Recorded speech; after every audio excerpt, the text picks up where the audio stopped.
Jason Voorhees reigns as the ultimate slasher, but many wannabe killers tried to steal his crown.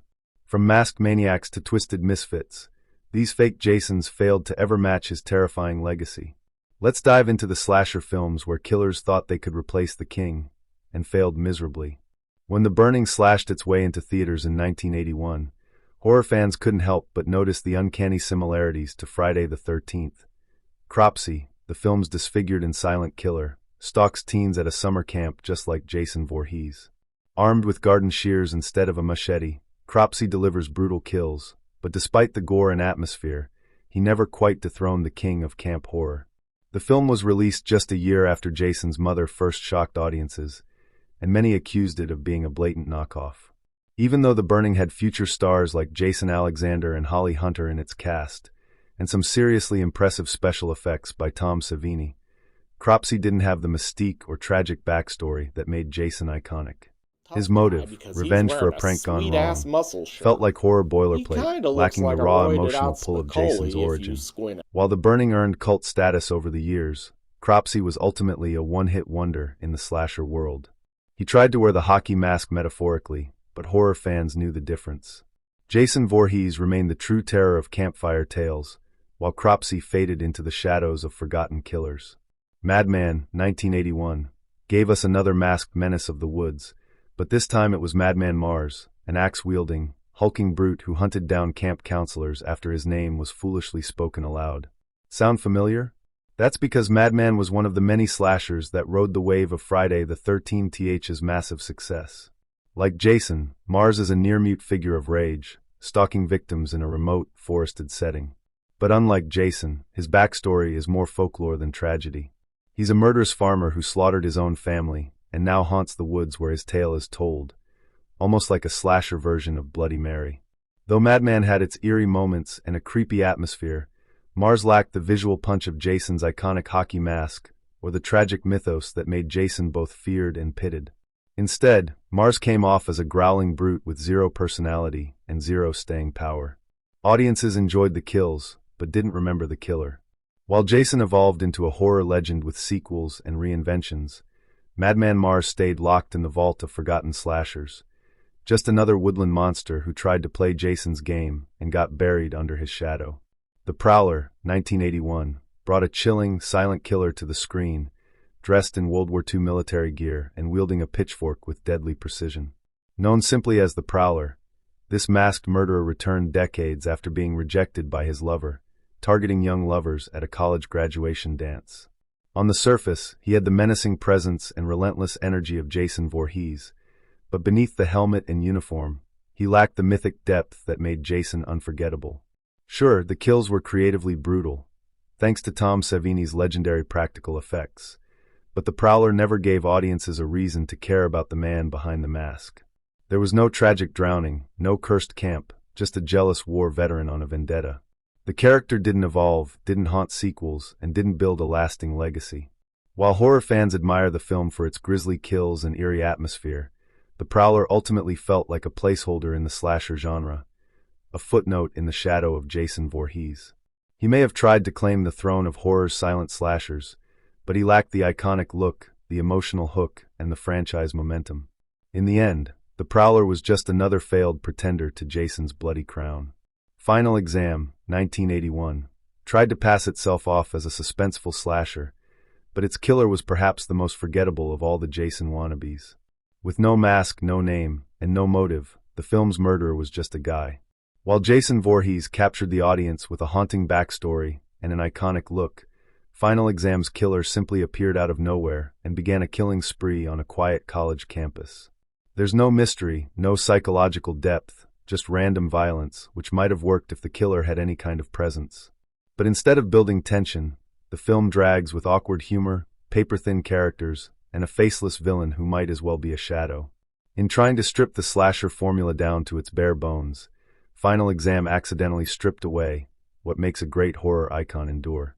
No hockey mask, no mythology, no memorable kills, just a silent figure running around with a knife, hoping to scare audiences who had already met Jason and weren't impressed. Final Exam had the opportunity to graduate into slasher greatness, but it flunked out hard.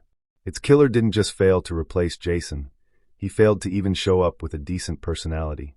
Don't Go in the Woods, 1981, is one of the most bizarre entries in the flood of early 80s slashers trying to ride Jason Voorhees' bloody coattails. Set deep in the wilderness, it follows a group of hikers who fall victim to a wild, feral killer, an unkempt maniac in furs who looks more like a crazed caveman than a silent slasher. Unlike Jason, whose imposing presence and tragic backstory made him iconic, this film's unnamed killer is pure chaos with no explanation, no mask, and no mystique. His kills are gruesome, sure, but also laughably random, and the film's low-budget execution makes it feel more like a bizarre fever dream than a horror thriller. The acting is wooden, the editing clumsy, and the villain forgettable, more confusing than terrifying. Don't Go in the Woods didn't try to replicate Jason's emotional depth or silent menace. It just threw a screaming man into the trees and called it a movie. While it has gained cult status for its so bad it's good quality, its killer never stood a chance at horror immortality. He tried to claim the forest, but Jason Voorhees had already planted his machete there, and no wild woodsman was going to dethrone him. Slaughter High 1986 took a detour from the usual summer camp setting and dropped its slasher action into an abandoned high school, but its villain, Marty Rantzen, was clearly aiming for Jason-level status. Marty is a bullied nerd who suffers a horrific prank that leaves him disfigured. Years later, he dons a creepy jester mask and returns to pick off his tormentors one by one during a class reunion. The revenge setup is compelling, and the kills are creative, but Marty's jester getup lacks the iconic power of Jason's hockey mask.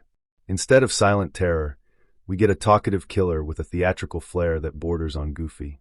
The tone of the movie wavers awkwardly between horror and dark comedy, and while the film has its charm, it never quite finds its footing. Marty's motive is understandable, but his execution is uneven, and his presence doesn't command the dread that Jason does with a single stare. Slaughter High had potential, but Marty's one-and-done run proved he didn't have the staying power to join horror's elite. He might have passed high school with a vengeance, but in the school of slasher icons, Marty failed to graduate. Jason Voorhees remains top of the class. Sleepaway Camp, 1983, tried to carve out its place in the slasher genre by following the familiar formula: a summer camp, a string of brutal murders, and a mysterious killer. Sounds a lot like Friday the 13th, right? But instead of Jason Voorhees, we got Angela Baker, a shy, traumatized teen with a dark secret and a shocking twist that turned heads in the horror world. Unlike Jason, who struck fear with his towering presence and unstoppable force, Angela seemed fragile and unassuming, making her eventual reveal all the more disturbing. Her kills were personal, creative, and often symbolic, but she lacked the raw, mythic aura that made Jason a genre titan. Angela's backstory was more psychological than supernatural, and while her twist ending is now iconic, it overshadowed her character development. Rather than becoming a horror icon in sequels, Angela shifted tone entirely, veering into campy, comedic territory in later films. Where Jason got scarier and more brutal with every film, Angela became almost cartoonish. Sleepaway Camp left a deep scar in horror history, but Angela couldn't maintain the same fear factor. She shocked us once, but Jason haunted us for decades. Angela tried to sit at the campfire, but Jason owned it. Blood Rage, 1987, introduces us to Todd, a seemingly innocent teenager who gets blamed for the brutal murder of his stepfather, only for the real killer to be his identical twin brother, Terry. But unlike Jason Voorhees, who made his mark as a relentless force of nature, Terry is more of a psycho with a chip on his shoulder. He's silent, menacing, and masked, but that's where the similarities end. While Jason's backstory of tragedy and abandonment made him an iconic figure, Terry's motivations come off as a bit thin. His killings are gruesome, but without the emotional connection that made Jason's rampage so compelling. Instead of a tormented soul, we get a stereotypical slasher villain who seems to kill for the sheer pleasure of it. Blood Rage has its moments of dark humor and a cult following thanks to its wild, over-the-top kills and campy 80s vibe, but it never manages to reach the level of iconic horror figures like Jason. Terry might have donned the slasher persona, but without the depth, Be oblivious the to franchise advances potential, from the or the haunting opposite mask, he sex. fades into the background. I wonder if there's anything good. Jason may have had his machete, but Terry only had his twin's twisted mind, leaving him as a fleeting figure in slasher history.